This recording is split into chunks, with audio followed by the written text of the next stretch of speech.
ਵਾਹਿਗੁਰੂ ਜੀ ਕਾ ਖਾਲਸਾ, ਸ਼੍ਰੀ ਵਾਹਿਗੁਰੂ ਜੀ ਕੀ ਫਤਿਹ। ਗੁਰੂ ਨਾਨਕ ਦੇਵ ਜੀ ਦੀ ਉਦਾਸੀ ਦੀ ਅਗਲੀ ਯਾਤਰਾ ਜੋ ਹੈ ਉਹ ਇਸਲਾਮਿਕ ਦੇਸ਼ ਇਰਾਕ ਦੀ ਰਾਜਧਾਨੀ, ਜੋ ਅੱਜ ਰਾਜਧਾਨੀ ਹੈ ਬਗਦਾਦ, ਉੱਥੇ ਹੋਈ। ਔਰ ਇਹ ਪਾਇਆ ਗਿਆ ਸੀ ਵਰਲਡ ਵਾਰ 1 ਦੇ ਵਿੱਚ ਸਿੱਖ ਆਰਮੀ ਜੋ ਉੱਥੇ ਗਈ ਸੀ, ਪੀਸ ਕੀਪਿੰਗ ਆਰਮੀ, ਉਹਨਾਂ ਦੇ ਇੱਕ ਸਿੱਖ ਨੇ ਉੱਥੇ ਪਾਇਆ ਸੀ ਕਿ ਉੱਥੇ ਇੱਕ ਸਥਲ ਹੈ ਜਿੱਥੇ ਇੱਕ ਸ਼ਿਲਾਲੇਖ, ਇੱਕ ਪਲੇਟ ਲੱਗੀ ਹੈ ਜਿਹਦੇ ਵਿੱਚ ਅਰਬੀ 'ਚ ਲਿਖਿਆ ਹੋਇਆ ਹੈ ਬਾਬਾ ਨਾਨਕ ਫਕੀਰ ਇੱਥੇ ਆਏ ਸੀ ਔਰ 3 ਮਹੀਨੇ ਰਹੇ। ਉਹਨਾਂ ਨੇ ਉਸ ਦੀ ਕੁਝ ਸੰਭਾਲ ਦੀ ਕੋਸ਼ਿਸ਼ ਕੀਤੀ ਔਰ ਉਸ ਤੋਂ ਬਾਅਦ ਇਰਾਕ 'ਚ ਰਹਿਣ ਵਾਲੇ ਗਿਣੇ ਚੁਣੇ ਕੁਝ ਸਿੱਖ ਔਰ ਕੁਝ ਮੁਸਲਿਮ ਭਾਈ ਨੇ ਉੱਥੇ ਉਸ ਸਥਲ ਦੀ ਦੇਖਭਾਲ ਸ਼ੁਰੂ ਕੀਤੀ। ਗੁਰਦੁਆਰਾ ਨੁਮਾ ਉਹ ਸਥਲ ਸੀ। और फिर गुरु नानक देव जी 1520 के आसपास मक्का मदीना और बगदाद गए।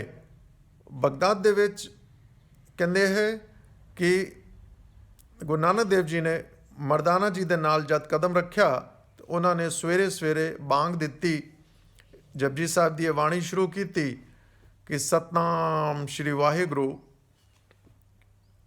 और उस बाणी दे विच ये आया कि लख आगासां आगास, लख पाताल, यानी लख पाताल हैगे और लख ही आकाश हैगे। और मरदाना जी दे नाल संगीत और राग दे विच ये गाउण लग पे। उत्थे दे लोकां नूं ये पसंद नहीं आया। उन्होंने इस दी शिकायत उत्थे दे शेख बहलौल और जो मुखिया पीर सी, पीर दस्तगीर, उन्होंने की कि ये इस्लाम के खिलाफ 3 गलत चीज़ां कर रहे हैं। पहला, संगीत और राग इस्लाम च मना है। दूसरा, इस्लाम मनता है कि 7 आकाश है और 7 पाताल है। आप जी एक फ़कीर आए हैं हिंदू तो वो कहते हैं लख आकाश और लख पाताल है। और तीसरा, इन्हां दी वाणी इस्लाम के हिसाब नाल ठीक नहीं है, साडा ये मनना नहीं है। गुरु नानक दी सतनाम सत करतार कहते सी। सारिਆਂ ने मिल के उन्होंने सज़ा देने लई उन्हां वाल हथ चुक के पत्थर मारन लगे और कहते हैं कि वाणी की इन्नी मंत्र मुग्धता सी कि उन्होंने दे हथ उत्थे दे उत्थे जाम हो गए, यानी रुक गए और वो पत्थर नहीं मार सके। लेकिन उन्होंने गुरु नानक देव जी नूं खूह दे विच या खाई दे विच सुट दिता और गुरु नानक देव जी उत्थों भी निकल आए। बाद में उन्होंने जाके पीर को शिकायत लगाई, दस्तगीर को, कि एक फ़कीर है जो बहुत ही कुफर बोल रहा है, बहुत गलत बोल रहा है। उन्होंने क्या दरबार च पेश किया जाए। जब वो दरबार च आए तो पीर जो खुद भी काफ़ी ज्ञानी सी, वो उन्होंने रूप में देख के बड़ा ही जो है प्रसन्न होया और उन्होंने कहा कि एक तो ये 3 चीज़ां तुसी बहुत गलत कर रहे हो। तो गुरु नानक देव जी ने कहा कि तुहाडे संगीत च बनाई होएगी, लेकिन मैं अपने प्रभु, अपने परमात्मा नूं याद कर रहा, उन्हां दी स्तुति कर रहा है और ये संगीत नहीं है। मैं सतनाम सतकरतार क्या है, मैं कहना हाँ कि मैं उस परमात्मा का बंदा हाँ। मेरा ना कोई संप्रदाय है ना धर्म है। दस्तगीर ने कहा कि मेरे 3 सवाल है, अगर तुसी 3 सवालों के जवाब दोगे तो तुसी हकदार हो इत्थे मैनू मेरे नाल रहन दे, नहीं तो तुहानू सज़ा दी जाएगी। तुसी जानते हो इत्थे गोडियां तक आदमी नू मिट्टी च दबा के और पत्थर मार के जान तो मार दिता जाता है, जिन्हों संग सार कहते हैं। गुरु नानक देव जी कहते अगर सज़ा के डर तो मैं जवाब देने हैं तो मैं मना करदा वां, मैं जवाब नहीं दे रहा। पर अगर तुसी जानना चाहते हो तो मैं तुहानू जवाब देवांगा। पीर बहुत हैरान होया कि यह व्यक्ति जो है मौत तो नहीं डरता है। उन्होंने कहा मेरा पहला सवाल है, परमात्मा तो पहलो कौन सी? परमात्मा की करता है? परमात्मा तो पहलो कौन सी? परमात्मा की करता है? ਉਹ ਪਰਮਾਤਮਾ ਕਿੱਥੇ ਰਹਿੰਦਾ ਹੈ। ਗੁਰੂ ਨਾਨਕ ਦੇਵ ਜੀ ਹਰ ਜਗ੍ਹਾ ਜਿੱਥੇ ਵੀ ਉਹਨਾਂ ਨੇ ਗਿਆਨ ਦਿੱਤਾ ਉੱਥੇ ਕੋਈ ਨਾ ਕੋਈ ਉਦਾਹਰਣ ਪ੍ਰਸਤੁਤ ਕਰਕੇ ਦਿੱਤਾ, ਚਾਹੇ ਉਹ ਅਯੋਧਿਆ ਦੇ ਵਿੱਚ ਜੋ ਹੈ ਉਹ ਹਰਿਦੁਆਰ ਦੇ ਵਿੱਚ ਉਲਟੀ ਦਿਸ਼ਾ ਦੇ ਵਿੱਚ ਪਾਣੀ ਦੇਣ ਲੱਗ ਪਏ। ਉਹਨਾਂ ਨੇ ਕਿਹਾ ਮੈਂ ਇੱਕ ਮੋਤੀਆਂ ਦਾ ਥਾਲ ਮੈਨੂੰ ਚਾਹੀਦਾ ਹੈ। ਦਸਤਗੀਰ ਸੋਚਣ ਲੱਗੇ ਕਿ ਇਹ ਲੋਭੀ ਹੈ, ਸ਼ਾਇਦ ਇਹਨਾਂ ਨੂੰ ਮੋਤੀ ਚਾਹੀਦੇ ਹੋਣਗੇ। ਮੋਤੀ ਲਿਆਉਣ ਤੋਂ ਬਾਅਦ ਗੁਰੂ ਨਾਨਕ ਦੇਵ ਜੀ ਨੇ ਕਿਹਾ ਤੁਹਾਡਾ ਪਹਿਲੇ ਸਵਾਲ ਦਾ ਜਵਾਬ ਹੈ, ਤੁਸੀਂ ਮੋਤੀ ਗਿਣਨਾ ਸ਼ੁਰੂ ਕਰੋ। ਦਸਤਗੀਰ ਨੇ ਕਿਹਾ 1 2 3 4। ਹਾਂ, ਅਰਬੀ 'ਚ ਕਿਆ ਹੋਏਗਾ ਹੈ, ਮੈਨੂੰ ਅਰਬੀ ਥੋੜ੍ਹੀ ਜਿਹੀ ਆਉਂਦੀ ਹੈ, ਠੀਕ ਹੈ। ਇਤਨੇ ਤਲਾਤਾ ਅਰਬਾ ਖਮਸਾ 4 ਦੇ ਉੱਤੇ ਉਹਨਾਂ ਨੇ ਹੱਥ ਫੜ ਲਿਆ ਔਰ ਕਿਹਾ ਫਿਰ ਸ਼ੁਰੂ ਕਰੋ। ਉਹਨਾਂ ਨੇ ਕਿਹਾ 1 2 3 4, ਫਿਰ ਉਹਨਾਂ ਨੇ ਹੱਥ ਫੜ ਲਿਆ। ਅਗਲੀ ਵਾਰੀ ਉਹਨਾਂ ਨੇ 1 ਤੇ ਹੱਥ ਫੜ ਲਿਆ। ਉਹਨਾਂ ਨੇ ਕਿਹਾ 1 ਤੋਂ ਪਹਿਲਾਂ ਸ਼ੁਰੂ ਕਰੋ। ਦਸਤਗੀਰ ਕਹਿੰਦੇ 1 ਤੋਂ ਪਹਿਲਾਂ ਤਾਂ ਕੁਛ ਨਹੀਂ ਹੈ। ਤੇ ਕਹਿੰਦੇ ਇਸ ਤਰ੍ਹਾਂ ਹੀ ਪਰਮਾਤਮਾ ਤੋਂ ਪਹਿਲਾਂ ਕੁਛ ਨਹੀਂ ਹੈ, ਉਹ ਸੈਲਫ ਐਗਜ਼ਿਸਟੈਂਟ ਹੈ, ਸਵੈੰਭਵ, ਉਹ ਖੁਦ ਹੀ ਉਤਪੰਨ ਹੋਇਆ ਹੈ। ਦਸਤਗੀਰ ਇਸ ਜਵਾਬ ਨਾਲ ਬਹੁਤ ਖੁਸ਼ ਹੋਇਆ। ਉਹ ਕਹਿੰਦੇ ਕਿੱਥੇ ਰਹਿੰਦੇ ਆ? ਕਹਿੰਦੇ ਮੈਨੂੰ ਇੱਕ ਦੁੱਧ ਦਾ ਕਟੋਰਾ ਚਾਹੀਦਾ। ਉਹ ਦੁੱਧ ਲਿਆਏ। ਉਹਨਾਂ ਨੇ ਸੋਚਿਆ ਕਿ ਇਹ ਭੁੱਖੇ ਹੈ। ਗੁਰੂ ਨਾਨਕ ਦੇਵ ਜੀ ਨੇ ਕਿਹਾ ਇਸ ਦੁੱਧ ਦੇ ਵਿੱਚ ਕੁਛ ਹੈ।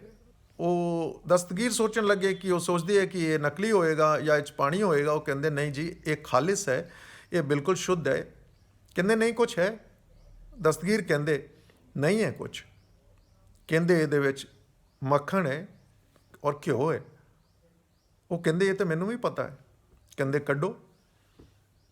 ਕਹਿੰਦੇ ਉਹ ਇਸ ਤਰ੍ਹਾਂ ਨਹੀਂ ਨਿਕਲ ਸਕਦਾ, ਉਹਦੇ ਲਈ ਕੋਈ ਪ੍ਰੋਸੈਸ ਹੈ, ਪ੍ਰਕਿਰਿਆ ਹੈ, ਟਾਈਮ ਹੈ, ਉਹ ਕੋਈ ਸਿੱਖਿਆ ਹੈ, ਗਿਆਨ ਹੈ। ਅਗਰ ਤੁਹਾਨੂੰ ਦੁੱਧ ਰਿੜਕਣਾ ਨਹੀਂ ਆਉਂਦਾ, ਦਹੀਂ ਜਮਾਉਣਾ ਨਹੀਂ ਆਉਂਦਾ, ਤੇ ਤੁਸੀਂ ਘਿਓ ਨਹੀਂ ਕੱਢ ਸਕਦੇ। ਉਹਨਾਂ ਨੇ ਕਿਹਾ ਇਸ ਤਰ੍ਹਾਂ ਹੀ ਅਗਰ ਗੁਰੂ ਗਿਆਨ ਦੇ ਨਾਲ ਤੁਸੀਂ ਕੋਸ਼ਿਸ਼ ਕਰਦੇ ਹੋ, ਉਸ ਪ੍ਰਕਿਰਿਆ ਨਾਲ ਗੁਜ਼ਰਦੇ ਹੋ, ਤੇ ਤੁਹਾਨੂੰ ਪਰਮਾਤਮਾ ਦਾ ਪ੍ਰਾਪਤੀ ਹੋ ਜਾਏਗੀ। ਦਸਤਗੀਰ ਦੇ ਦੂਸਰੇ ਸਵਾਲ ਵੀ ਬਹੁਤ ਮੁਤਮਈਨ ਹੋਏ, ਸੰਤੁਸ਼ਟ ਹੋਏ। ਉਹਨਾਂ ਨੇ ਕਿਹਾ ਉਹ ਕਰਦੇ ਕੀ ਹੈ? ਕਹਿੰਦੇ ਅਸੀਂ ਥੱਲੇ ਬੈਠੇ ਹਾਂ ਭੁੱਖੇ ਪਿਆਸੇ, ਤੁਸੀਂ ਸਿਆਸਨ 'ਤੇ ਬੈਠੇ ਹੋ, ਸਾਨੂੰ ਆਪਣੇ ਸਿਆਸਨ 'ਤੇ ਬਿਠਾਓ। ਇੰਨੀ ਦੇਰ ਤੱਕ ਦਸਤਗੀਰ ਇੰਨੇ ਖੁਸ਼ ਹੋਏ ਸੀ। ਉਹ ਕਹਿੰਦੇ ਤੁਸੀਂ ਪੀਰ ਫਕੀਰ ਹੋ ਮੇਰੇ ਹੀ ਵਰਗੇ। ਪੀਰ ਨੂੰ ਇਸਲਾਮ ਦੇ ਵਿੱਚ ਰਿਲੀਜੀਅਸ ਅਥਾਰਟੀ ਜਾਂ ਜੋ ਹੈ ਗਿਆਨੀ ਪੁਰਸ਼ ਵੀ ਸੰਤ ਕਿਹਾ ਜਾਂਦਾ ਹੈ। ਉਹਨਾਂ ਨੇ ਕਿਹਾ ਆਓ ਜੀ, ਔਰ ਉਹਨਾਂ ਨੇ ਆਪਣੇ ਸਿਆਸਨ 'ਤੇ ਉਹਨਾਂ ਨੂੰ ਬਿਠਾਇਆ। ਗੁਰੂ ਨਾਨਕ ਦੇਵ ਜੀ ਸਿਆਸਨ 'ਤੇ ਬੈਠੇ ਹੀ ਜੋ ਹੈ ਉਹ ਮਗਨ ਹੋ ਗਏ। ਕੁਝ ਦੇਰ ਬਾਅਦ ਉਹਨਾਂ ਦਾ ਧਿਆਨ ਤੋੜਿਆ ਗਿਆ ਕਿ ਤੁਸੀਂ ਦੱਸਣ ਵਾਲੇ ਸੀ। ਉਹ ਕਹਿੰਦੇ ਪੀਰ ਜੀ, ਪਰਮਾਤਮਾ ਇਹੋ ਕਰ ਸਕਦਾ ਹੈ ਜਿਹੜਾ ਅੱਜ ਸਿਆਸਨ 'ਤੇ ਹੈ ਉਸ ਨੂੰ ਥੱਲੇ ਲਾ ਸਕਦਾ ਹੈ, ਜਿਹੜਾ ਥੱਲੇ ਹੈ ਉਸ ਨੂੰ ਸਿਆਸਨ 'ਤੇ ਬਿਠਾ ਸਕਦਾ ਹੈ, ਜਿਹਦੇ ਕੋਲ ਕੁਛ ਨਹੀਂ ਉਹਦੀ ਝੋਲੀ ਭਰ ਸਕਦਾ ਹੈ, ਜਿਹਦੀ ਝੋਲੀ ਖਾਲੀ ਹੈ ਉਹਦੀ ਕੁਛ ਵੀ ਕਰ ਸਕਦਾ ਹੈ, ਉਹ ਕੋਈ ਵੀ ਚਮਤਕਾਰ ਕਰ ਸਕਦਾ ਹੈ। ਦਸਤਗੀਰ ਬਹੁਤ ਪ੍ਰਸੰਨ ਹੋਏ ਔਰ ਉਹਨਾਂ ਨੇ ਉਹਨਾਂ ਨੂੰ 3 ਮਹੀਨੇ ਉੱਥੇ ਰੱਖਿਆ। ਫਿਰ ਉਹਨਾਂ ਨੇ ਕਿਹਾ ਕਿ ਤੁਸੀਂ ਕਿਹਾ ਹੈ ਕਿ 7 ਆਕਾਸ਼ 7 ਪਾਤਾਲ ਹੈ। ਉਹਨਾਂ ਨੇ ਪੀਰ ਦੇ ਪੁੱਤਰ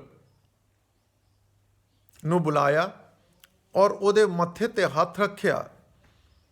ਕੁਛ ਦੇਰ ਦੇ ਵਿੱਚ ਹੀ ਉਸ ਪੁੱਤਰ ਦੇ ਨਾਲ ਉਸ ਪੁੱਤਰ ਨੂੰ ਇਸ ਤਰ੍ਹਾਂ ਮਹਿਸੂਸ ਹੋਇਆ ਕਿ ਮੈਂ ਲੱਖ ਆਕਾਸ਼ ਪਾਤਾਲਾਂ ਦੇ ਵਿੱਚ ਘੁੰਮ ਕੇ ਉਹ ਗੁਰੂ ਨਾਨਕ ਦੇਵ ਜੀ ਦੀ ਸੰਗਤ ਦੇਖ ਰਿਹਾ ਹਾਂ। ਔਰ ਗੁਰੂ ਨਾਨਕ ਦੇਵ ਜੀ ਨੂੰ ਕਹਿਣ ਲੱਗੇ ਉਹਨਾਂ ਦਾ ਪੁੱਤਰ ਕਿ ਸਾਨੂੰ ਪਤਾ ਨਹੀਂ ਕਿੰਨੀ ਸਦੀਆਂ ਹੋ ਗਈਆਂ ਘੁੰਮਦੇ ਘੁੰਮਦੇ, ਵਾਪਸ ਚਲੋ ਜੀ। ਜਦ ਗੁਰੂ ਨਾਨਕ ਦੇਵ ਜੀ ਨੇ ਉਹਨਾਂ ਦੀ ਤੰਦਰਾ, ਉਹਨਾਂ ਦੀ ਨਿੰਦਰਾ ਵਰਗੀ ਅਵਸਥਾ ਤੋੜੀ, ਤਾਂ ਉਹਨਾਂ ਨੇ ਆ ਕੇ ਆਪਣੇ ਪਿਤਾ ਨੂੰ ਕਿਹਾ ਹਾਂ ਪੀਰ ਠੀਕ ਕਹਿੰਦੇ ਹੈ, ਨਾਨਕ ਫਕੀਰ ਠੀਕ ਕਹਿੰਦੇ ਹੈ, ਹਜ਼ਰਤ ਬਾਬਾ ਨਾਨਕ ਕਹਿੰਦੇ ਸੀ ਉੱਥੇ ਉਹਨਾਂ ਨੂੰ। ਵਾਕਿਆ ਹੀ ਮੈਂ ਦੇਖਿਆ ਆਪਣੀ ਅੱਖਾਂ ਕਿ ਇਹੋ ਜਿਹੀ ਬ੍ਰਹਮਾਂਡ ਦੇ ਵਿੱਚ ਇਹੋ ਜਿਹੀ ਪ੍ਰਿਥਵੀ, ਇਹੋ ਜਿਹੇ ਪਾਤਾਲ ਲੱਖਾਂ ਲੱਖਾਂ ਹੈਗੇ। ਅੱਜ ਵੀ ਉੱਥੇ ਕਹਿੰਦੇ ਇੱਕ ਮਿੱਠੇ ਖੂਹ, ਪਾਣੀ ਦਾ ਖੂਹ ਹੈ, ਜਿਹਨੂੰ ਫੈਜ਼ ਦਾ ਚਸ਼ਮਾ ਵੀ ਕਹਿੰਦੇ ਹੈ। ਔਰ ਅਸੀਂ ਇਹ ਜਾਣ ਚੁੱਕੇ ਹੈ, ਗੁਰੂ ਨਾਨਕ ਦੇਵ ਜੀ ਦੀ ਹਰ ਯਾਤਰਾ ਪੈਦਲ ਹੋਈ ਹੈ। ਔਰ ਇਹ ਜਗ੍ਹਾ ਅੰਦਾਜ਼ਨ 2000 ਕਿਲੋਮੀਟਰ ਤੋਂ ਵੀ ਜ਼ਿਆਦਾ ਹੈ। ਸਾਨੂੰ ਅੱਜ ਜੋ ਸਿੱਖਿਆ ਲੈਣੀ ਹੈ ਨਵੀਂ ਪੀੜ੍ਹੀ ਨੇ, ਮੈਂ ਵੀ ਉਹ ਲੈ ਰਿਹਾ ਵਾਂ, ਮੈਂ ਵੀ ਇਹ ਗਲਤੀਆਂ ਕਰ ਚੁੱਕਿਆ ਵਾਂ। ਅਸੀਂ ਇਸ ਤੋਂ ਭਟਕ ਕੇ ਅੱਜ ਉਹਨਾਂ ਚੀਜ਼ਾਂ 'ਚ ਲੱਗ ਜਾਂਦੇ ਹਾਂ, ਸੁਣਦੇ ਹਾਂ ਜੋਤਿਸ਼, ਸੁਣਦੇ ਹਾਂ ਅੰਗੂਠੀਆਂ ਪਾ ਲਓ, ਮੂਹਰਤ ਕਢਵਾ ਲਓ, ਵਾਸਤੂ ਕਰ ਲਓ, ਦਿਸ਼ਾ ਦਿਖਵਾ ਲਓ। ਮੇਰੇ ਇੱਕ ਮਿੱਤਰ ਮੈਨੂੰ ਹਰ ਵੀਡੀਓ 'ਤੇ ਫੋਨ ਕਰਕੇ ਕਹਿੰਦੇ ਹੈ, गोल्डन टेम्पल किस दिशा में बना है? मैंने कहा जिस दिशा में परमात्मा है। कहते हमने तो नहीं सुना, किस दिशा में है? मैंने कहा यही शिक्षा देने के लिए गुरु नानक देव जी हजारों किलोमीटर मक्का मदीना गए थे। तो हमारे यहाँ 4 द्वार हैं गोल्डन टेम्पल के। ये शिक्षा आज जरूरी है कि सिख नई जनरेशन पहले ले, उस तो बाद फिर अपने हिंदू मुसलमान सारे भरावां नूं देवे। बड़ा जरूरी है ये। असीं अपना मान सम्मान छड्ड के और असीं विज्ञापनां दे विच लग जाइए कि वो चीज़ां नाल प्राप्ति हुंदी है। गुरु नानक देव जी दी शिक्षा दी प्राप्ति सानूं सिर्फ गुरु ग्रंथ साहिब दे विच ही हुंदी है। और ये प्रूव हो चुका है। मैं अगले वीडियो च तुहानूं दसांगा वर्ल्ड दे रिनाउन स्कॉलर्स जिहड़े होए है उन्होंने क्या है। ये रिलीजियस बुक नहीं है, होली बुक नहीं है, दिस इज सुप्रीम बुक। उन्होंने क्या है, इस पृथ्वी दा जद भी कदी नाश होएगा, अगर कोई आखिरी इंसान बचेगा तो वो होएगा कोई मनमुख सिख, और कोई धर्म होएगा तो सिख धर्म। वाहिगुरू जी का खालसा, वाहिगुरू जी की फतेह।